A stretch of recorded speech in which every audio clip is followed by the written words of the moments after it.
नमस्कार साथियों। आज से हम जो स्टार्ट करने वाले हैं वो है आपकी जेल प्रहरी के जो प्रीवियस ईयर के जो पेपर हैं जनरल साइंस के, है ना। सामान्य विज्ञान का एक बड़ा ही पोर्शन इसमें आता है, पूरे 20 नंबर का इसमें आएगा। तो उसको ध्यान में रखते हुए आज हम पढ़ रहे हैं दोस्तों। तो अगर वीडियो अच्छा लगे तो साथियों इसको शेयर कीजिएगा और ज़्यादा से ज़्यादा लाइक कीजिएगा। तो आइए स्टार्ट करते हैं। पहला प्रश्न है, डीएनए में कौन सी शर्करा उपस्थित होती है? ठीक है, तो डीएनए के बारे में पूछा है तो इसमें होता है पेंटोज दोस्तों। ठीक है, आप इसको याद रखना। फिर आता है आनुवांशिकी संकेतों व लक्षणों का एक पीढ़ी से दूसरी पीढ़ी तक स्थानांतरण किसके द्वारा होता है? तो ये डीएनए के माध्यम से होता है। आनुवांशिकता की इकाई जीन है।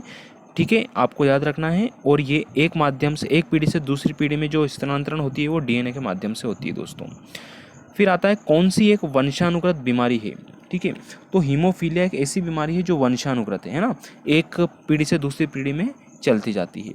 फिर आता है किन कारणों से जन्म के पूर्व ही संतान का लिंग निर्धारण हो जाता है? तो ये पिता के शुक्राणुओं के द्वारा होता है दोस्तों। ठीक है, इनमें होते हैं एक्स वाई, आपको याद रखना है। फिर आता है ट्रांसक्रिप्शन में क्या होता है? तो इसमें भी डीएनए होता है दोस्तों, आपको अच्छे से याद रखना है ये ना। फिर आता है अगला, युग्मन कपलिंग तथा विकर्षण यानी कि रिपल्शन, ये दोनों किसकी अवस्थाएं हैं? तो ये होती है लिंकेज की अवस्थाएं दोस्तों। ठीक है, तो ये समझ रहे होंगे आप। फिर आगे की बात करते हैं, किसने विकास का सिद्धांत के बारे में बताया? तो विकास का सिद्धांत दिया था डार्विन ने दोस्तों। ठीक है, फिर आता है डीएनए का पूर्ण रूप क्या है? तो डीएनए का फुल फॉर्म आता है डीएनए। तो डीएनए का फुल फॉर्म होता है डीऑक्सी न्यूक्लिक अम्ल, यानी डीऑक्सी न्यूक्लिक एसिड बोलते हैं इंग्लिश में। ठीक है, आपको याद रखना है। फिर आता है अनुवांशिकी यानी जेनेटिक्स शब्द का प्रतिपादन किसने किया था? तो ये किया था बेटसन ने दोस्तों, है ना। बेटे बेटे ही इसका प्रतिपादन कर दिया था, ऐसे याद रख सकते हैं। फिर आता है कौन सा एक मानवीय अवशेषीय अंग है? तो अक्ल की दाद भी एक अवशेषीय अंग है। ठीक है, जो बाद में आती है। फिर आता है ध्वनि का वेग अधिकतम काय में होता है? तो ध्वनि का वेग अधिकतम इस्पात में होता है दोस्तों। फिर है ध्वनि तरंगों का सबसे तीव्र प्रगमन होता है? तो ये होता है लोहे में, यानी कि ठोस में होता है दोस्तों। ठोस माध्यम में सबसे ज़्यादा होता है। फिर आता है लगभग 200 डिग्री सेल्सियस के तापमान पर किस माध्यम में ध्वनि की गति अधिकतम होती है? तो लोहे में होती है इस दोस्तों। फिर ये ध्वनि तरंगे नहीं चल सकती, तो निर्वात में ध्वनि तरंगे नहीं चल सकती दोस्तों। ठीक है, आपको याद रखना है। निर्वात ऐसा माध्यम है जहाँ हवा पानी कुछ भी नहीं रहता। ठीक है, फिर आता है मनुष्य की श्रव्यता की सीमा है, मनुष्य सुन सकता है? तो ये सुन सकता है 20 हर्ट्ज से 20,000 हर्ट्ज तक। ठीक है, 2000 नहीं 20,000 कर लेना दोस्तों। ठीक है, फिर आता है चमगादड़ अंधेरी रातों में उड़ सकते हैं? पता है दोस्तों आपको। अब इसका कारण क्या है? तो वे पराध्वनि तरंगे निकालते हैं और उन्हीं के द्वारा निर्देशित होते हैं। ठीक है, ये ध्वनि निकालते हैं, उसमें से टकरा के वापस टकराती है, तब जाके ये उड़ पाते हैं। फिर डेसिबल किसे मापने की इकाई है? तो डेसिबल जो इकाई है वो वातावरण में ध्वनि की इकाई है ना। जो शोरगुल होता है उसको नापने की इकाई है दोस्तों, ध्वनि का।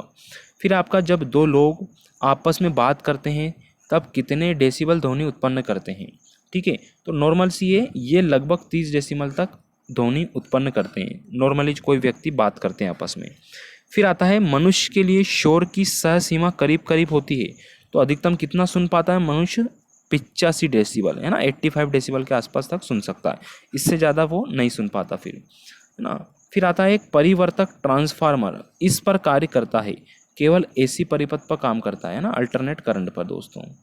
फिर आता है द्रव में से कौन विद्युत का सर्वोत्तम चालक है?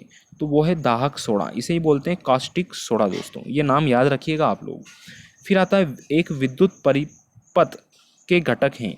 तो ये घटक 3 है, चालन तार, स्विच और बैटरी, ये तीनों। ठीक है, इनकी आवश्यकता अपन को पड़ती है। फिर आता है शुद्ध जल में यह घोलकर विद्युत का संचालन करवाया जा सकता है? तो साधारण लवण को घोलकर विद्युत का संचालन इसमें किया जा सकता है दोस्तों। फिर आता है विद्युत धारा के चुंबकीय प्रभाव की खोज किसने की? चुंबकीय प्रभाव की बात करी तो ये की थी हैंस क्रिश्चियन ऑर्नस्टेड ने। ठीक है, तो क्रिश्चियन याद रख लीजिए, हैंस क्रिश्चियन ने इसकी खोज की थी। फिर आपका प्रश्न है कौन विद्युत का चालक नहीं है? तो आसुत जल यानी डिस्टिल वाटर, जो शुद्ध जल रहता है वो विद्युत का चालक नहीं होता है, क्योंकि उसमें कुछ कण रहते हैं, तब जाके है विद्युत का संचालन हो सकता है ना। खराब पानी में करंट जल्दी लगता है दोस्तों। ठीक है, फिर आता है फ्यूज एक उपकरण है जो एक तार से बना होता है, जो इससे बनी होती है, यानी किससे बनता है? ये निम्न गलन धातु या मिश्र धातु होती है। ठीक है, निम्न गलनांक वाला एक धातु होता है। अगला है CFL के उपयोग में प्रमुख चिंता का विषय क्या है। जो CFL अपन यूज़ करते थे पहले, है ना, अब LED बल्ब करते हैं, तो इसमें क्या होता था, ये एक पारा होता है और जो विषैला होता था इसके अंदर। फिर आता है बिजली के उपकरणों जैसे iron box, hot plate, geyser में उच्च प्रतिरोध तार वाली एक कुंडली होती है जिसे कहते हैं। ठीक है, वापस बताता हूँ। बिजली के उपकरणों जैसे iron box, hot plate, geyser में उच्च प्रतिरोध तार वाली एक कुंडली होती है, उसे क्या कहते हैं, तो उसे कहते हैं फ्यूज तार दोस्तों। ठीक है, जिसकी अपन ने थोड़ी देर पहले बात की थी। फिर आता है विद्युत उपकरणों में आग लगने का कारण क्या होता है। एक तो लघुपथ यानी कि शॉर्ट सर्किट हो जाता है, या अधिभार यानी ज़्यादा बिजली आ जाती है, तो इस कारण से विद्युत उपकरणों में आग लगने का कारण होता है। दोस्तों ये हमारा पहला पार्ट था जनरल साइंस का। ठीक है, जो जेल प्रेरी 2020 के आने की संभावना है, पुराने पेपर हैं। तो दोस्तों इसे प्लीज़ ज़्यादा से ज़्यादा शेयर कीजिए, और आपने अभी तक हमारे चैनल को सब्सक्राइब नहीं किया है तो प्लीज़ इसे सब्सक्राइब कीजिए, है ना। और ये आपके जनरल साइंस के पुराने प्रश्न पत्र थे, आप इनको अच्छे से पढ़िए, क्योंकि अधिक से अधिक संभावना यही रहती है MP व्यापम में जो पेपर होते हैं कि पुराने पेपर रिपीट 1-2 क्वेश्चन हो ही जाते हैं। तो इनको आप थोड़ा अच्छे से तैयार कीजिए। और हमारे जेल प्रेरी का जो सामान्य विज्ञान का सिलेबस है, आप उसको भी एक वीडियो में आप देख सकते हैं। पूरा सामान्य विज्ञान का सिलेबस है जेल प्रेरी के हिसाब से दोस्तों। तो एक स्ट्रेटजी बनाइए और उस हिसाब से आप तैयारी कीजिए। हमारा वीडियो अच्छा लगे तो इसे ज़्यादा से ज़्यादा लोगों तक पहुँचाइए। धन्यवाद साथियों।